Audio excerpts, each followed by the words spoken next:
আপনি কি জানেন শিবরাত্রির সবথেকে শক্তিশালী সময় কোনটি? রাত্রি 12টা 33 থেকে শুরু করে ভোর 3টে 44 পর্যন্ত। এটি শিবরাত্রির তৃতীয় প্রহর, যাকে বলা হয় নিশীথকাল।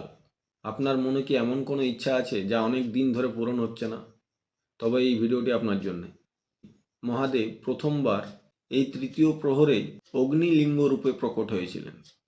এই সময় মহাদেবকে দেশি গাওয়া ঘি দিয়ে অভিষেক করলে আপনার সকল মনের ইচ্ছা পূর্ণ হবেই।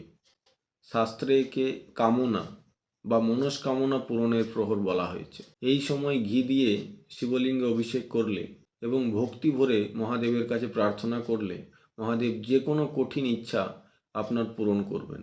এছাড়া এটি জ্ঞান ও আধ্যাত্মিক শক্তি বৃদ্ধির শ্রেষ্ঠ সময়।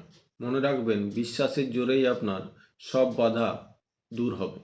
এর পরের ভিডিওতে অর্থাৎ চতুর্থ প্রহরের বিষয়ে জানাবো, যে প্রহরে মোক্ষ লাভের রহস্য লুকিয়ে আছে।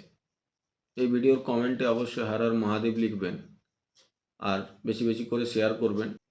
ভালো থাকবেন। জয় মাতা।